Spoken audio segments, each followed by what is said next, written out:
तीनों कृषि कानूनों को वापस करने से कम पर किसान तैयार नहीं है। ये प्रतिक्रियाएं मिल रही हैं। एमएसपी को कानून बनाने की मांग पर अभी भी अड़े हुए हैं किसान, ये जानकारी मिल रही है। और सरकार के साथ बैठक में एमएसपी और नए कानून वापस लेने पर जोर दिया जा रहा है किसानों द्वारा। देश भर में किसानों का मिल रहा है समर्थन, ऐसा कहना है किसान संघ का। तो सरकार के सामने अभी किसान बैठे हैं, बातचीत कर रहे हैं और वो एमएसपी की गारंटी भी चाहते हैं और तीनों कानूनों को रद्द करने से कम पर भी राजी नहीं है। अमोद, क्या इसी तरह की जानकारी निकलकर बैठक से सामने आ रही है? बिल्कुल, देखिए किसान जब से आए हैं तब से बाहर भी यही बात कह के गए हैं और अंदर भी वही बात कह रहे हैं कि हमें वो कानून रद्द करना ही एकमात्र रास्ता है, उससे नीचे हम नहीं जाएंगे, उससे पीछे हम नहीं हटने वाले।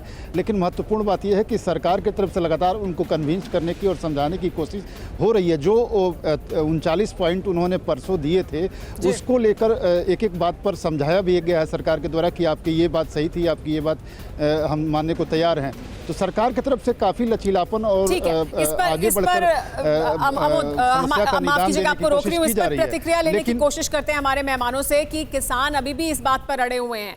तो फिर कैसे रास्ता निकलेगा परमजीत जी, कैसे रास्ता निकलेगा अगर आप ये कह देंगे कि इससे कम पर हम राजी नहीं, मतलब आपको वापस ही लेना पड़ेगा, तो फिर बातचीत करने का कोई क्या मतलब है? औचित्य नहीं है कोई?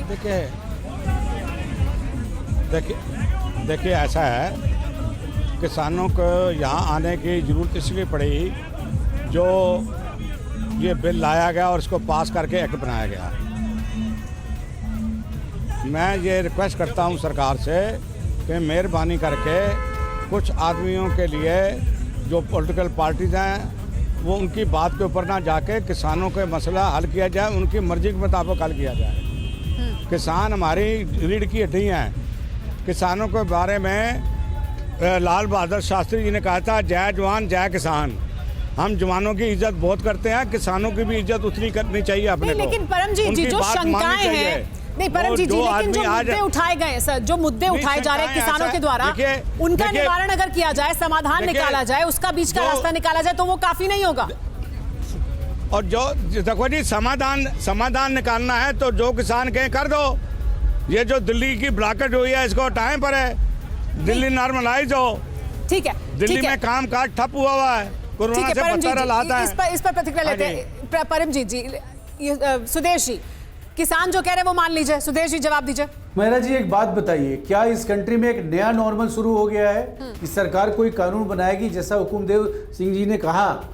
आप देखिए, उन्होंने सही कहा, पार्लियामेंट एक कानून बनाती है, सबका पार्लियामेंट को समर्थन है, पूरे देश को रिप्रेजेंट करती है। उस कानून को अपोज आप इस तरह से करेंगे कि जो हम बोले हैं वो करो, तो फिर सरकार तो पार्लियामेंट की आवश्यकता नहीं है। चाहे वो सीए का कानून हो, चाहे 370 का हो, चाहे कुछ भी सरकार करे। और पूरे जब कंसल्टेशंस हुए हैं, आपको जहां प्रॉब्लम है आप कानून के बिंदुओं पर बात कर सकते हैं, उस पर सरकार सुनने के लिए तैयार। ना बोले नहीं कानून को ही वापस करो। ये क्या नया नॉर्मल है कंट्री में? नहीं, लेकिन ये कांग्रेस को भी समझना चाहिए, डेमोक्रेसी क्यों हो रहा है? इस तरह से चलेगी।